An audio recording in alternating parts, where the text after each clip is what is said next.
There is a garden on my old street that took 19 years to look finished, and the person who made it was never once in a hurry. I want to tell you about that garden because by the time this ends you will understand something most people spend their whole lives getting backward. The people who garden the slowest are almost always the ones least afraid of growing old. Not the fittest, not the richest, not the ones with the best doctors, the slowest.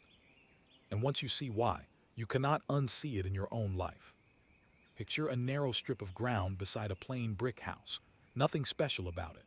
For the first few springs it was mostly bare dirt and a few stubborn roses that came with the place, leggy and half wild.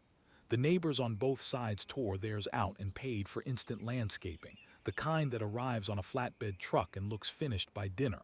Full-grown shrubs, rolled-out lawn, a garden with no past.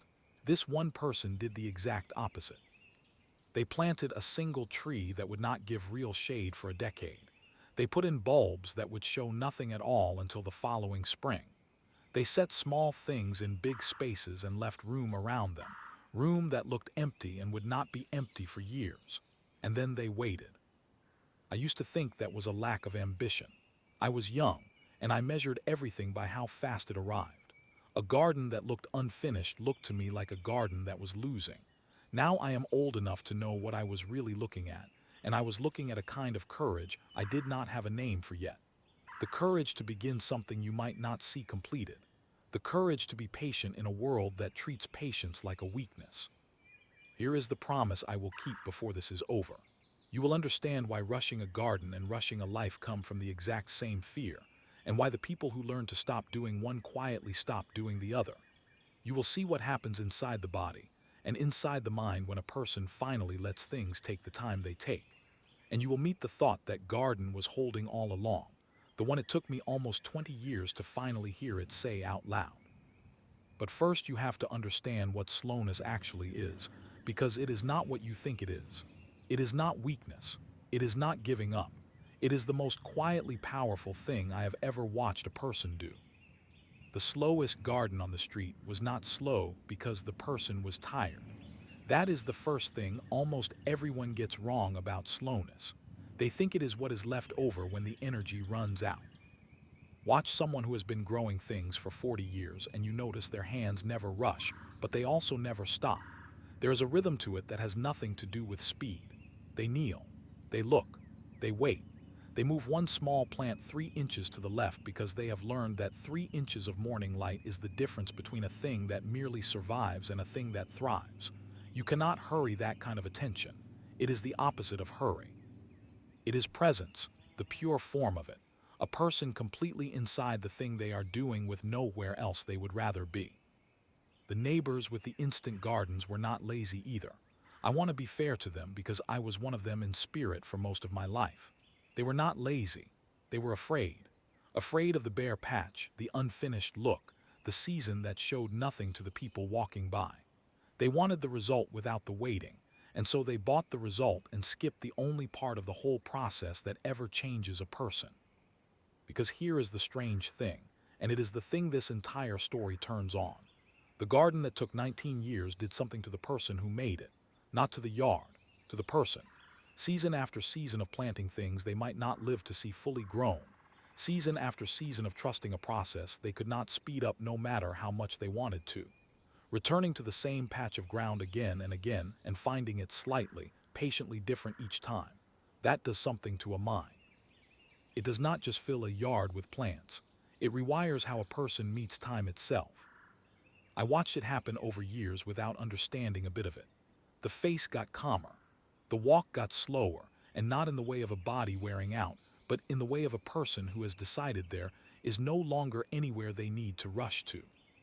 And while everyone else on that street seemed to be bracing against every passing year, holding their breath against the calendar, checking the mirror, counting the birthdays with a kind of dread, this one person seemed to be doing something almost unheard of in the modern world. They seemed to be on genuinely good terms with time, not fighting it, not fleeing it, working alongside it like an old partner. Ask yourself something honest right now. When was the last time you did anything at all that could not be rushed, and found that you did not even want it to be? For most of us the answer is that we cannot remember. We have trained ourselves out of it so completely that even our rest is fast, even our vacations have a schedule, even our stillness has a timer running underneath it. And that training, the lifelong training in speed, has a cost that nobody ever warns you about. A cost that stays hidden for decades and then shows up in the one place you would least expect to find it. To see it clearly, we have to talk about what speed actually does to a life over the long run. Speed feels like living. That is the whole trap right there in 4 words. When you are moving fast, checking things off, getting the instant result, feeling the little hit of completion again and again, it feels like you are winning at being alive. It feels like the opposite of wasting time. But watch what speed actually does to a person over the course of years, not days. It teaches you, quietly and relentlessly, that the entire point of anything is the finish. The meal becomes about being full. The trip becomes about the photograph you bring home. The project becomes about the day it is finally done and off your desk. The walk becomes about the number of steps. And a whole life run on that single logic arrives, eventually, at a truly terrible place. Because if the point of everything is always the finish, then the finish of the life itself becomes the one arrival you have spent decades training yourself to dread above all others. Sit with that, because it is the hidden engine under so much of the fear of aging. The faster you live, the more deeply you teach yourself that endings are the enemy. Every rushed thing is a small rehearsal for treating completion as loss. And then you reach the back half of your years, and you spend them quietly terrified of the one ending you cannot outrun, cannot skip to, cannot speed past. The very habit that felt like living turns around and poisons the last stretch of the life it was supposed to be filling. The slow gardener learned the opposite lesson, and here is what matters most about it. They did not learn it from a book or a teacher or a hard diagnosis. They learned it from the ground, which is the only teacher that cannot be argued with. A garden will not let you believe the point is the finish, because a garden is never finished. The tomato you waited all summer for is gone in a single week of good eating. The tree you planted for shade will give its very best shade to whoever owns the house long after you. The flower opens and fades while your back is turned. Nothing in a garden rewards the person who only cares about arrival. Everything in a garden, every single thing, rewards the person who has learned to love the middle. There is a Sunday afternoon that comes to almost everyone eventually. The house is quiet in a way it never used to be. The children are grown and gone and living their own loud lives somewhere else. The career that ate 30 of your best years is behind you, and the phone does not ring the way it did. And for the person who lived only for arrivals, that Sunday afternoon is a small, quiet horror, because there is suddenly nothing left to arrive at, no next thing to sprint toward, and the silence feels like an accusation.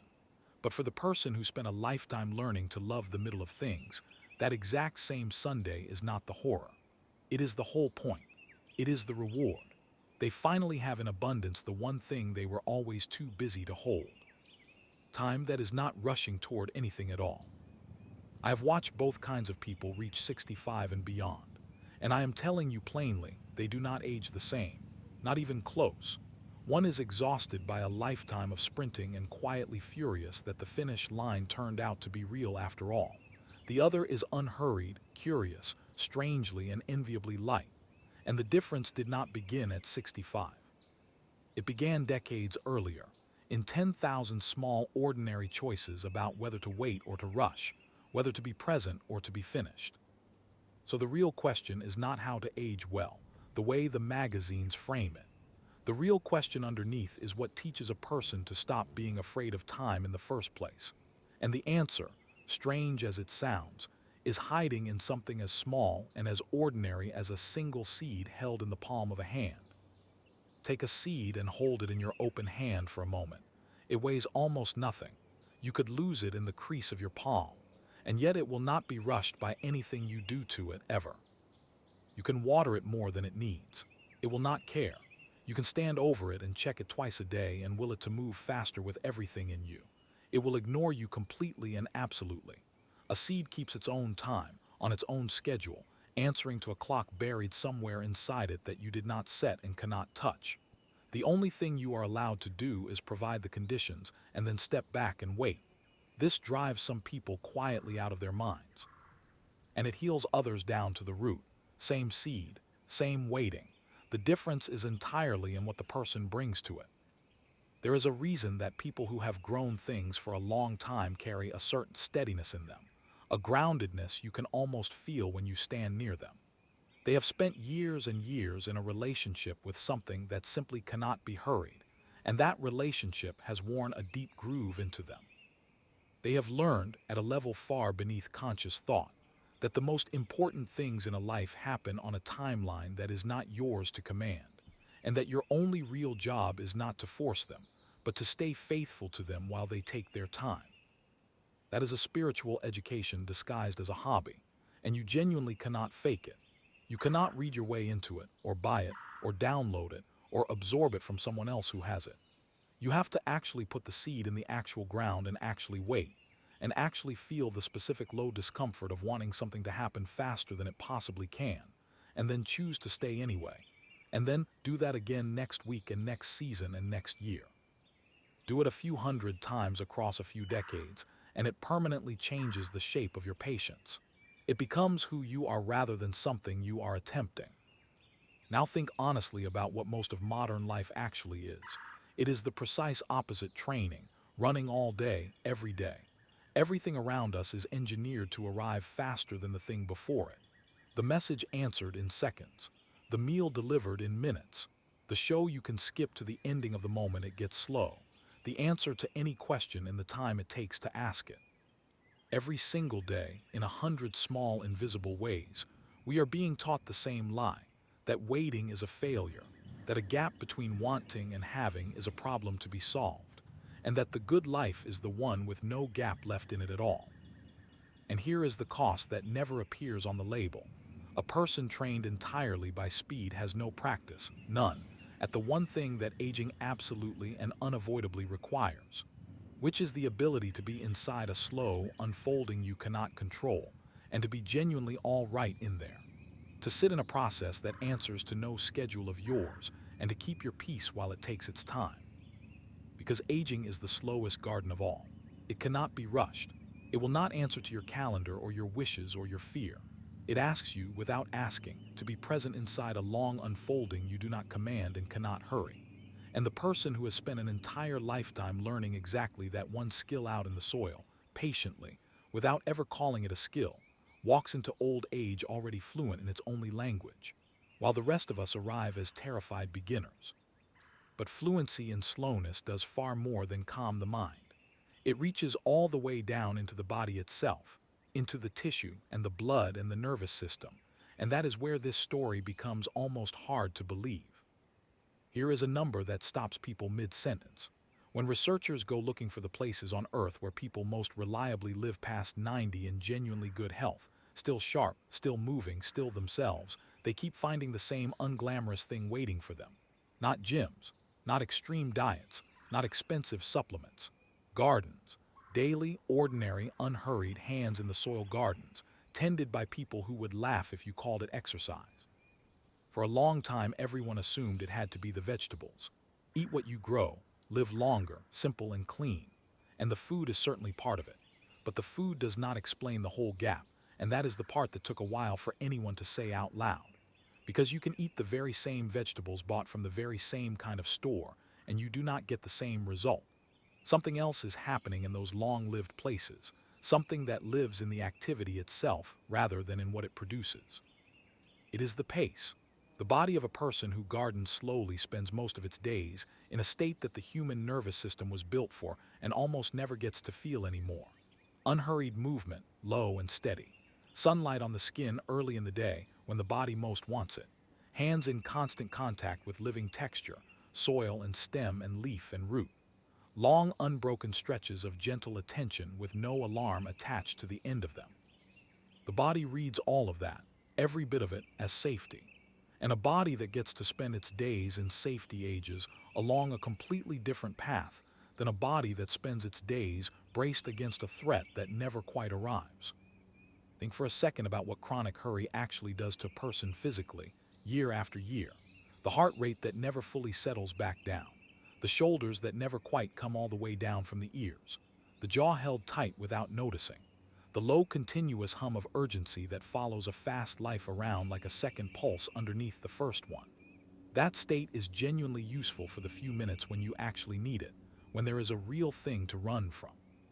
But lived in for 30 or 40 years without a break, it wears the body down from the inside in ways we are only now learning to measure properly, and none of the numbers are kind.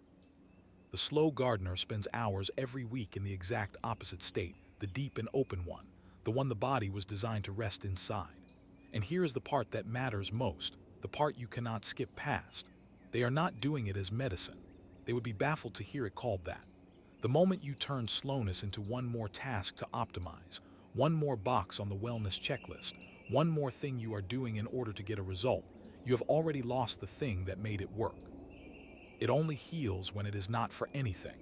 When the kneeling in the dirt is not a protocol, but simply the way you most like to spend a morning. There is a paradox buried right here that is worth saying as plainly as I can. The people getting the very most out of their bodies in the second half of life are, almost every time, the ones who stop trying to get anything out of it at all.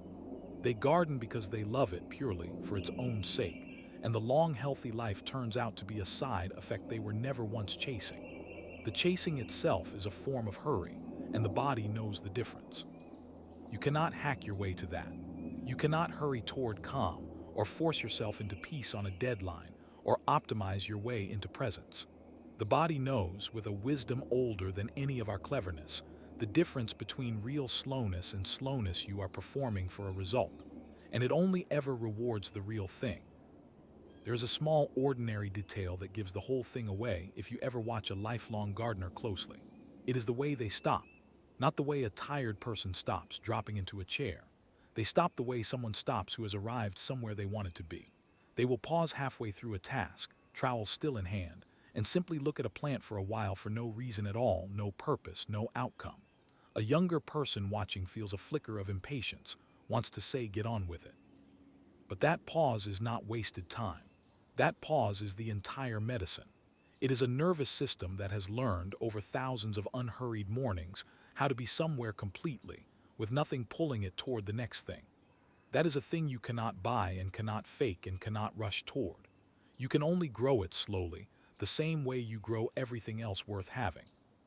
Which brings us right back to the question sitting underneath all of it. If slowness is this good for us, this healing in the mind and this healing in the body, then why on earth do so many of us run from it our whole lives long? What exactly are we running from when we run from the quiet? Because in the end, it was never really about the garden at all. We do not rush because we love speed. Read that again slowly, because it is the hinge the whole thing turns on. We rush because we are afraid of what we would have to feel if we ever actually stopped. That is the thing almost nobody says out loud. Hurry is not really about getting more done, whatever we tell ourselves. Hurry is, before anything else, a way of not being present. And we choose it, most of us without any idea that we are choosing, because presence can be almost unbearable. When you finally slow all the way down, when the noise drops and the motion stops, the quiet questions come walking in. Am I living the right life? Did I love the people I was given well enough? How much time is actually left, really? And what am I doing with it? The fast life is, among all the other things it is, an extremely effective machine for making sure those particular questions never once catch up with you. Slow Gardener made a different bargain somewhere along the way, though they probably never saw it as a bargain. At some point they stopped running from the quiet and started letting it in. And here is the mechanism of it, the actual how. You cannot kneel in a garden for hours with your hands buried in the dirt and outrun your own mind. It has nowhere to go. It comes right down into the soil with you and it stays. So instead of escaping it, which is impossible there, you slowly make a kind of peace with it. The garden becomes the one place where the hard thoughts are allowed to arrive without being chased off, and where, strangely, they are easier to hold than anywhere else, because your hands are busy holding a living thing at the same time. The grief and the wondering come, and the plant is right there, green and patient, and somehow that makes the weight bearable. That is the real reason those people seem so much less afraid of growing old. They already did the hard part years ago, on their knees in the dirt. They already sat with the very questions that most people spend an entire lifetime sprinting away from at full speed. So by the time the years genuinely start to show, in the mirror and the hands and the slower stares, there is nothing brand new to face. There is no ambush. Because they have been quietly facing the whole thing, in small, manageable doses, every single season for decades. And notice what the garden gives back in exchange for that honesty. It does not just take the hard questions from you. It answers a few of them, quietly, without words. You wonder if your small life meant anything, and then you look down and there is a plant alive because of you that would not be alive otherwise. You wonder if you loved enough, and then you find yourself tending something with more patience than you ever managed to give most people, and you understand that the tenderness was always in you. It just needed somewhere safe to go. The garden does not lecture. It simply hands you back small daily proof that a life spent caring for living things is not a wasted life, no matter how ordinary it looked from the road. And a person carrying that quiet proof around inside them meets old age very differently than a person still waiting for someone to tell them their life counted. Think about it this way, because the contrast is the lesson. Most people meet their own mortality for the very first time in a hospital hallway, all at once, unprepared, under fluorescent light, with a stranger's words still ringing in the air. It arrives as a single overwhelming blow because a lifetime of hurry made very sure they never met it in smaller pieces. The slow gardener has been meeting it gently every single autumn for 40 years, watching things they planted and loved die back into the cold ground, trusting, against the plain evidence in front of them, that they will return, being wrong about it sometimes, losing a plant for good, grieving it honestly, and then planting again anyway the very next spring. That is not morbid, whatever it might sound like from the outside. That is practice. That is a person quietly rehearsing, in the kindest and most forgiving classroom that exists anywhere, the one lesson that not a single one of us is ever allowed to skip. And here now is the open question I planted way back at the very start, the one about what that 19-year garden was really trying to say all along. I told you it took me almost 20 years to finally hear it. I'm still not ready to tell you, and I want you to feel that it is still hanging there, unanswered, the way it hung over me for so long. Because to understand what that garden was saying, you first have to understand the thing that the very oldest gardeners know in their bones and almost never once put into words.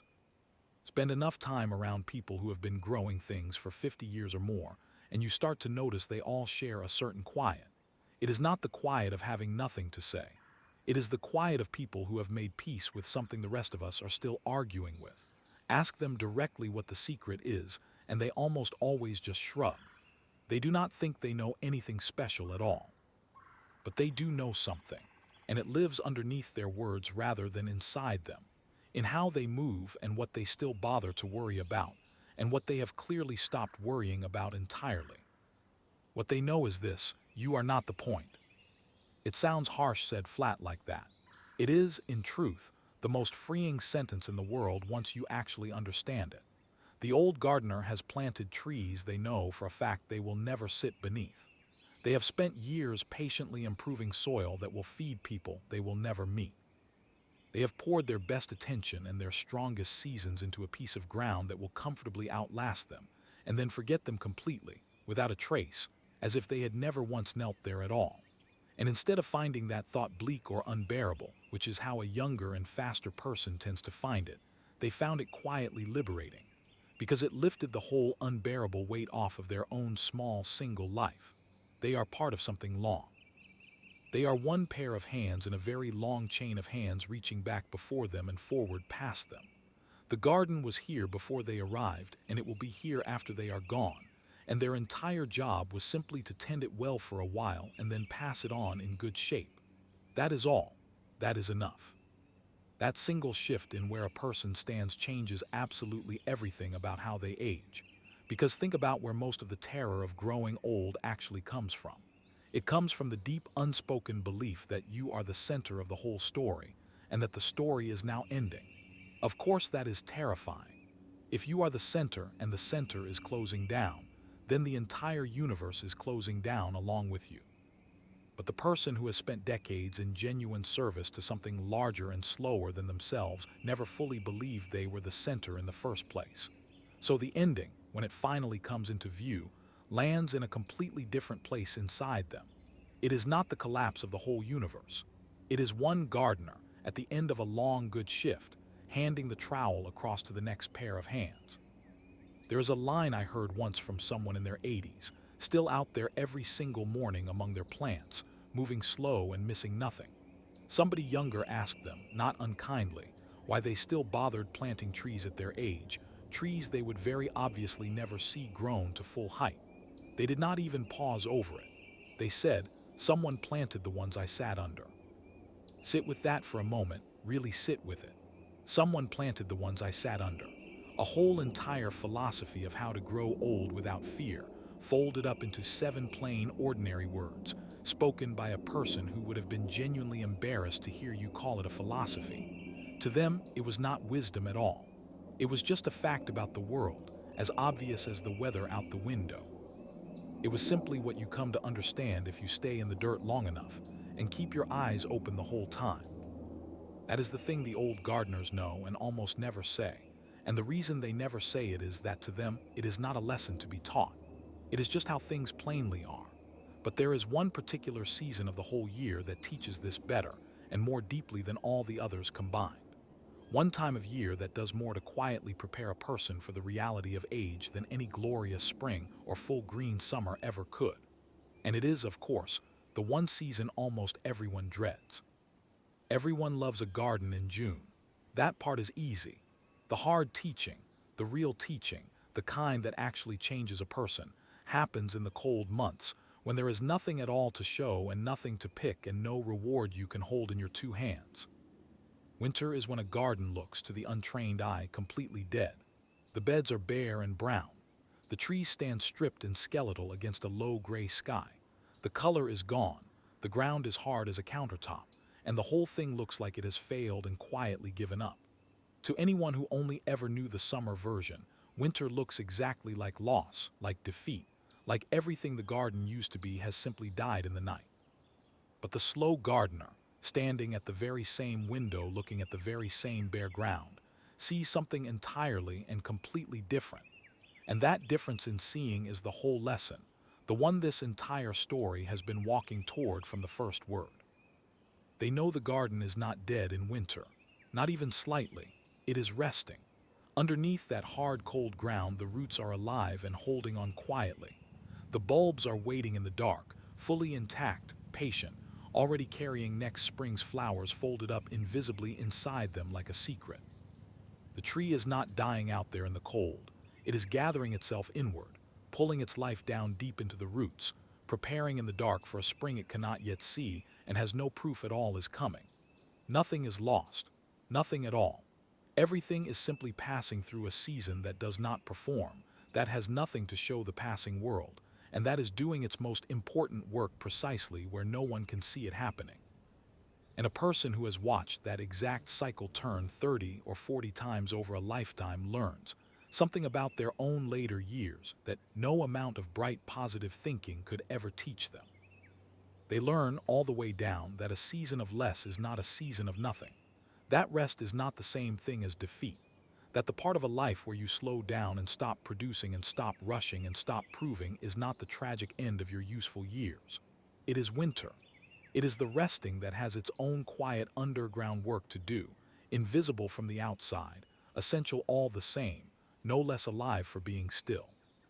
Look at how our whole culture treats the later years, and you will see the opposite belief written everywhere you look. We treat old age like a garden that has shamefully failed to stay in summer, as if the only goal, the whole measure of a life, were to force a perpetual bloom, to keep endlessly producing, to never once be allowed to go bare in front of anyone. And so people exhaust themselves completely trying to stay young the exact same way you would exhaust a patch of good soil by forcing a harvest out of it every single month of the year, giving it no rest, no winter, no fallow season at all, until the ground itself goes lifeless and gray and stops giving anything. The slow gardener knows better than that in their hands and their bones. They know that soil which is never once allowed to rest simply goes dead. They know the fallow season is not wasted time in the slightest. It is exactly where the next life is quietly, invisibly, getting itself ready underground. So when their own winter finally comes, and it does come for everyone, they do not panic and they do not despair. They do not read it as the end of their worth as a person. They read it, correctly, as a season with its own real dignity, its own slow hidden work, its own particular kind of aliveness that does not need to be seen by anyone at all to be completely and utterly real. They go bare without terror, they slow without shame, because they have watched 1,000 living things go bare and cold and seemingly finished, and then come roaring back green in the spring, and somewhere along the way they simply stop being afraid of the going bare. That is what 40 winters spent watching a garden actually gives a person. Not a clever way to avoid aging, because there is no such thing and they know it perfectly well, but something far better than that. A way to genuinely understand aging from the inside out. A way to walk into your own dormant season and know, deep in your bones where real knowledge actually lives, that dormant has never once been the same thing as done. And now, at last, after all of it, I can finally tell you what that 19-year garden was trying to say to anyone who would slow down enough to actually listen. Here is what I understand now that I could not possibly have understood as a young person watching that slow garden take its patient shape season by season. The person was never really building a garden. That was only ever the visible part, the part you could photograph and point at. What they were actually building, one slow choice at a time, was a way of meeting time itself. Every waited season, every tree planted deliberately for someone else's shade, every winter accepted with grace instead of fought against, every empty space left open and trusted to fill in on its own schedule. All of it was quietly assembling, out there in plain sight where none of us thought to look, a whole human being who was learning, one patient year after another, how to grow old without bracing against it. The plants were the byproduct. The person was the real crop the whole time. And you can see it unmistakably in how such people carry the actual years when the years finally come. There is no clenching anywhere in them.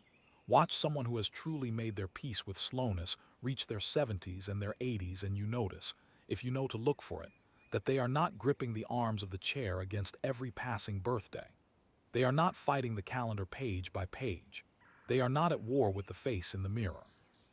They simply meet each new season as it arrives, the very same open way they always met the garden, with full attention and open patience, and a strange, enviable lightness that people half their age would trade almost anything they own to feel even one single time.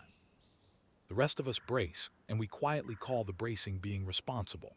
We brace against the wrinkles and the aching knees and the number printed inside the birthday card. We spend enormous, exhausting, continuous amounts of our one and only life fighting against a current that has never once, for anyone in all of human history, turned around and flowed the other way. And all of that bracing, every ounce of it, does not add a single day to the total. It cannot. It only fills the days we actually do have with a low, grinding fear that steals them from us while we are still living inside them. The slow gardener stopped bracing decades ago, out in the ordinary dirt, on an ordinary morning, without ever once naming it or deciding it or making any kind of thing of it. And the reward for stopping was not only a longer life, though very often it genuinely is a longer one. The real reward, the one that actually matters, was a life with the fear taken out of the middle of it. A life in which growing old was not a slow, humiliating defeat to be resisted at every single step, but simply the next season, met the exact same open way that every season before it had ever been met. And here is the part I most want you to actually hear, because it is the part that is for you and not just for the person on that street. You do not need a garden to learn this, though I will say that a garden is the gentlest and most patient teacher of it that I have ever found in a lifetime of looking. What you need is to find the one thing in your own life that genuinely cannot be rushed, and then to let it be slow on purpose, without fighting it the whole way. You need to plant something, in whatever form your particular life allows, that will outlast you and that you choose to tend anyway. You need to let the quiet come in and sit down beside you instead of turning up the noise the very second it approaches. You need to learn to trust your own winters when they come, to believe that the bare season is doing its hidden work under the ground. Do that in whatever shape your one life makes possible for you, and you will arrive at your own later years the way the slow gardener does, unhurried, unafraid, on genuinely good terms at long last with time. I drove past that old street not long ago, without really meaning to, the way you sometimes end up on an old road by accident and let it carry you. The garden is still there. 19 years of patience had become the kind of thing you simply cannot buy off the back of any truck, a deep and settled and unhurried beauty that only time itself is able to make, the sort of beauty that money can imitate for a single week and then never once actually own. The person who planted it is gone now. They did not get to see the very last stage of it, exactly the way they had known all along they might not. But the tree they put in for shade all those years ago, the one they understood perfectly well they would probably never sit beneath themselves, has grown enormous and spreading and full. And there was a child sitting under it, in the cool of it, in the shade of a patience that was planted into the ground before that child was ever born. I stopped the car for longer than I meant to, because I finally heard, all at once, what that garden had been quietly saying the entire time, the thing it took me almost 20 years to slow down enough to understand. It was never really about the plants at all. It was one ordinary person showing anyone who cared to actually look that you can meet the passing of your own time without fear. That you can plant things you will never see finished and call that, without a trace of irony, a good and complete life. That growing old is only truly frightening if you spend the whole of your one life running as fast as you possibly can from the very slowness that would have set you free from the fear of it. The people who garden the slowest end up the least afraid of growing old because they learned, in their own two hands, the one single thing that all the hurry in the world can never teach anyone, that you were never once meant to win against time. You were only ever meant to tend your own small piece of it well, for as long as you were given it, and then hand it gently on to whoever comes next down the line. So find your slow thing, whatever it turns out to be. Kneel down in it. Let it take exactly as long as it takes, and do not wish it faster. The seeds you plant